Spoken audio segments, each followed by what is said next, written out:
Hey guys, what's up? It's Riley, and this video is my just before my surgery consultation with Mr. Rubin Phillip. I thought I would record a little before and after. So this is me the night before. So right now it's 10 to 10 at night because, you know, I choose the greatest timing to film my videos. So I was just thinking, damn, I need to make an update for you guys for when everything all happens, and so I can fill you in on what happens at a consultation, especially with Mr. Rubin Phillip, because I haven't seen that many people go with Mr. Rubin Phillip and document it. So I thought, I'll be that person. I'll be your guide. I will be your hero, baby. It's the 14th of December right now, and my appointment is at 15th of December at 10 o'clock in the morning, which is great when you got to travel all the way to Highgate in London from Northampton. You know I'm getting up very early in the morning about tomorrow. So the plan of action is I go there, I think I have a physical exam, so kind of like what you have before you get referred for top surgery and what you have before you have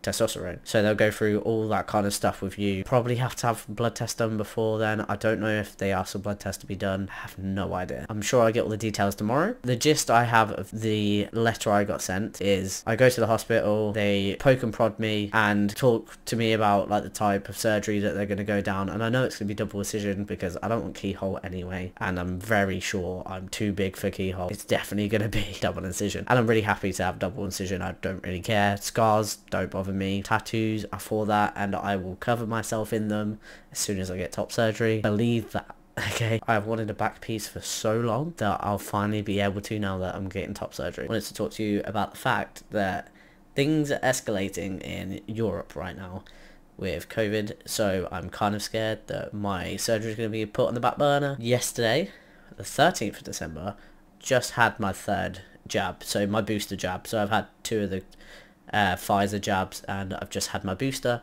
so I should be all good to go. I have been testing myself because, especially with the new variant out and all that good stuff, you know, anxiety wants that. On the right track and have everything prepared for top surgery in that regard of my health. In regards to anything else, maybe not.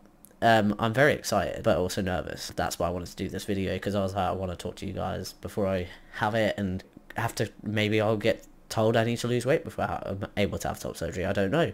They could give me a date very soon, and I think they might give me a date tomorrow. I could be getting my hopes up for that. I don't know, but it is possible I could be getting my date tomorrow. So I just wanted to update you guys as much as possible. You guys can see how I feel right now, and then see if the video changes tomorrow and see how I feel then. I have been trying on outfits for what I want to wear down there, and I've decided I'm going to wear tie-dye because why not? Comfort for one, and two, I usually wear two binders and I shouldn't, and I know I shouldn't. Don't come at me in the comment, okay? I know I shouldn't, but nothing binds me very well anymore. No matter what size I buy from where, it just doesn't do the job, okay? So I have to wear two normally, but I've been trying to wear one to behave myself, but I also refuse to buy any new binders, and all my binders are disgusting right now and are very out of shape or ripped.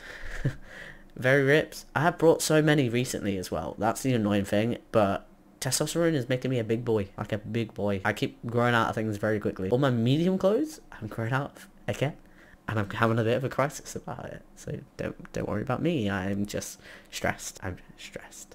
Okay. I'm excited, nervous about everything in my life happening right now, but I'm also just like, wow, I need to get back to the gym. So I'm kind of, you know, I'm kind of ranting about it right now, but my body is not a temple right now. I'm kind of working on that, but kind of not working on that because it's like Christmas time. So you know, Christmas time, you indulge, okay? You know I'm going to eat a bunch of chocolate. You know I'm going to drink a bunch of alcohol. I can't help it. It's Christmas time. It's tradition. I'm British. This is what we do. I like pork wrapped in pork, okay? This is my life now. 22nd of December, and I got an email on Sunday. I know it's late, busy working. I have an update on top surgery. I went to Dr. Rubin Phillip. What happened was very strange. I got there, I think, like 15 minutes early to my appointment. I got in, and my God, I should not be in this place because it was way too fancy for me personally.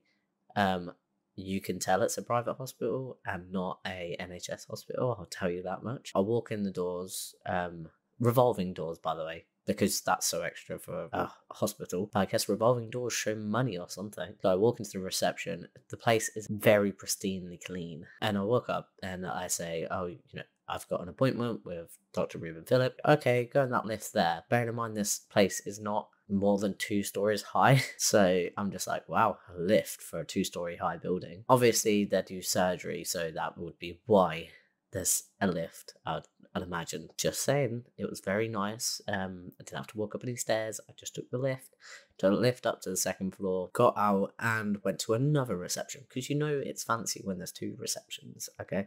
So I'll go to the other reception and explain who I am, fill in the paperwork. So you have to fill in the paperwork to say, you know, these all your details are correct, because it is a private hospital, which means they have patients in there that pay, so they need like a payment method, and mine just said NHS at the bottom. That was to say that the NHS are paying for my treatment. I'm not paying for any treatment. They'll be paying for it on my behalf. So I signed that off, and then I was told to head down to the patient lounge. A patient lounge, not a patient waiting area, patient lounge. So here I am in my best attire. I stuck out like a sore thumb, that's all I can say. I walked in the door of this lounge, this waiting area. There was, I think, 4 or 5 chairs, brown leather chairs, in a circle around this table that had like a weird chandelier above it. Just extra, if I'm being honest, but it was nice to be in somewhere fancy. And then it had a football table at the side, and then it had like a coffee machine. I will put in a photo now. This is what it looked like. It's not a good photo. I wish I could have done a better photo, but obviously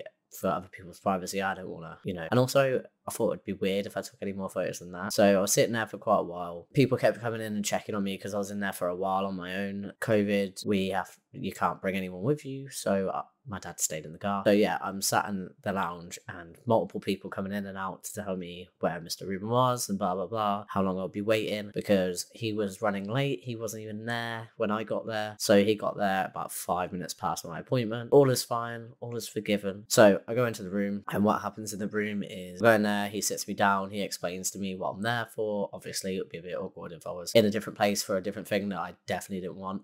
So he explained everything to me, to him saying, okay, go behind this curtain and take your top off and your binders. He basically, the words he said was, get down to your skin, which was very weird, if I'm being honest. It's a weird way of phrasing it. I did what I did, and for once I didn't feel uncomfortable, because I thought my dysphoria would kick in. Well, it did a little bit when I had to look in the mirror, because he was trying to explain something to me and he asked me to go look in the mirror. That I'll get into more detail about in a second. I thought my dysphoria would kick in, but it wasn't that bad, because I knew my chest wouldn't be here for much longer. So I was just like, here's the guy that is getting rid of it. He's going to see everything. Come on, he's going to be like inside my chest. So I'll let it be. It's just, you know, standing there, letting this guy just, you know, touch my chest. It was a very strange experience, I will say. It's not every day you have, you know, someone fondling your breast and a random person you don't know. Unless that's your thing, I don't know. But for me, that is not my thing. He then explained to me, you know, I would be too big for periola, so of course I was getting double incision, but I already know that. And then he went on to tell me that my scars might touch in the middle, because I have like floating bit in the middle. It's very hard to explain. I don't quite know what that means. From binding for nearly 7 years, something's bound to happen. So it's more than likely that my scars will touch, but they will try their hardest not to make them touch, which I would really appreciate, because I don't want a whole scar across my chest. On that topic, I've got like these extra bits of fat around here. He did say that is not a problem, because I can work it off and work out, and it will disappear. Obviously, they can't take that away from surgery, because that is not part of, you know, that area. It's just excess skin. So that's where I've like put on weight, and testosterone kind of like broadened me out. I just need to work on them. I just need to work out, which I will be doing a lot of after surgery. That is like my main goal of it next year, is to actually get myself into a routine and stick to it, and have no excuses why I'm not sticking to it. And then we're talking about like the date of when I'm having top surgery. So it's not 100% sure, but he penciled me in for the 31st of January. So that's really exciting. I did say to him and explain to him that the sooner the better. So if they can get me in sooner, they'll let me know. But I got the email the other day to have like the confirmation of like all the notes and stuff from the consultation. Within that consultation, we did say that it will be confirmed soon, just not just yet. And it didn't give me a definitive date. It just said at the end of January. So we're looking at the end of January time for testosterone. Oh my god, I'm nearly 2 years on T. I'm not just going on testosterone. I completely forgot what I was saying. Anyway, I'll be waiting until the end of January for top surgery, which I'm more than happy about. It's a month away. Like, I'm so excited, but also nervous and unprepared, but also prepared. Like, a very mind-blowing thing. But I'm like more excited for top surgery than Christmas. And, you know, that's normal, because Christmas isn't that big of a deal right now, just purely because I'm old now. I buy myself presents. I don't get brought presents, really. I'll be buying myself presents, which I've already done. Treat yourself. I work hard enough to treat myself. I've spoken to my workplace and they are aware that I'll be off for a little while. I haven't disclosed why I'm off, as in I haven't disclosed what surgery I'm having. I don't feel like it's important to disclose that right now, but they are more than happy for me to have that time off for recovery. That is more than I can ask for without any questions being asked. Surgery is coming, and obviously I'll give you an official date when I get my official date. But right now, I don't have an official date. No, it's at the end of January. A month. I can't indulge over Christmas, which sucks. It'll have to be an easy Christmas on my body. Any questions, let me know below, and I'll make another video as soon as I get my date. I'm having top surgery. I'm finally having it.